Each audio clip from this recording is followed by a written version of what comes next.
The galactic combat arena hummed with anticipation as thousands of alien cadets filled the observation decks. Alexander stood among his fellow trainees from the Andromeda sector. His forearms crossed nervously as he watched the holographic display flicker to life. Today was evaluation day, the moment when the arena's ancient AI would assess each cadet's combat potential and assign them a threat classification.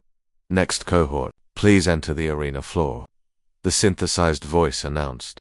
Alexander adjusted his combat vest and made his way down with 50 other cadets. Among them were Krovan warriors with their armored exoskeletons, Zephyr scouts with their lightning-fast reflexes, and Tharn heavyweights built like walking fortresses. All were products of species that had evolved through millennia of warfare and survival. Alexander was proud to be here. His people, the Viridian, had only achieved spaceflight 3 generations ago, but they'd proven themselves worthy of joining the Galactic Defense Academy.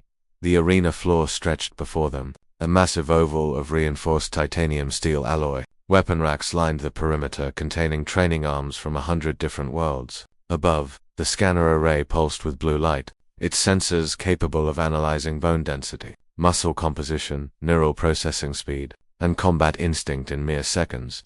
"You there?" a gruff voice called out.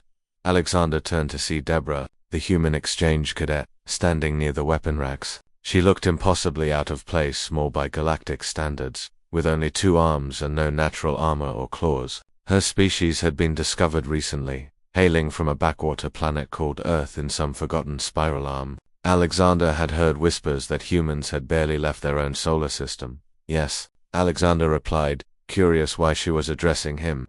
"Can I borrow your plasma rifle? Just want to check the weight distribution," Deborah said, gesturing toward the weapon maglocked to his hip. Before Alexander could respond, she'd already closed the distance with surprising speed and plucked the rifle from its holster. Her movements were fluid, economical. She hefted the weapon, checked the balance point, and cycled the charge mechanism with practiced ease.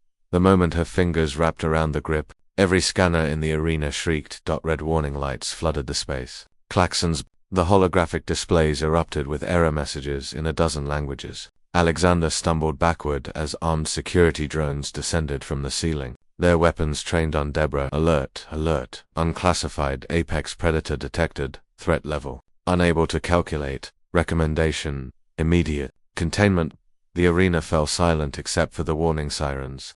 Every cadet turned to stare at the small human holding Alexander's rifle like she'd been born with it. "What the hell?" Deborah muttered, looking up at the scanner array with genuine confusion. "I didn't even turn on the safety." Commander Vross, a decorated Krovan officer with battle scars crossing his chitinous face, stormed onto the arena floor. His translator struggled to keep pace with his rapid, clicking speech. "Impossible. The scanner must be malfunctioning. Run a diagnostic immediately." Technicians scrambled to comply. 3 minutes later, they reported back, all systems functioning perfectly. The scanner had never malfunctioned in its 8,000-year operational history. Vross approached Deborah cautiously, as one might approach a live explosive. "Cadet, human, please set down the weapon." Deborah shrugged and handed the rifle back to Alexander, who took it with trembling hands. The moment the weapon left her grasp, the warning lights dimmed, though the scanners continued their insistent beeping. "Someone want to explain what unclassified apex means?" Deborah asked, brushing a strand of brown hair from her face. Vross's mandibles clicked nervously. "In the 8 millennia we've used these scanners, they've classified every known sentient species into proper threat categories. Krovan are Class 7 heavy combatants. Zephyr are Class 5 speed specialists. Viridians," he gestured to Alexander, "are Class 4 tactical fighters. But the system can't classify you at all."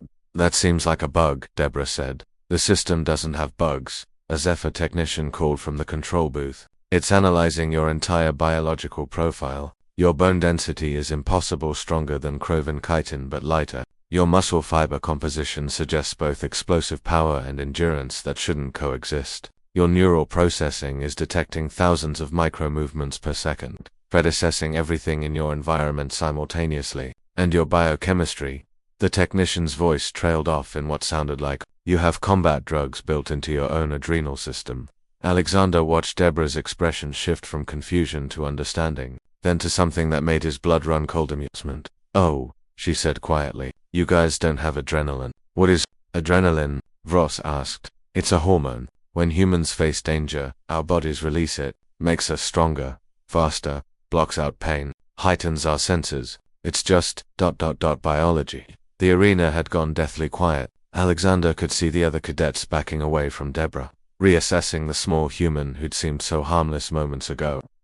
Most species evolved on worlds with consistent threats, Ross said slowly. They developed armor, or size, or specialized abilities. But your planet Earth had everything, Deborah finished. Predators in every environment, diseases, whether that could kill you, poisonous plants, venomous animals, extreme temperatures. Our ancestors didn't specialize, they couldn't afford to. They had to be good at everything just to survive. She picked up a training knife from a nearby rack. Immediately, the scanners screamed again. She tossed it lightly, caught it, spun it around her fingers like she was born with blades.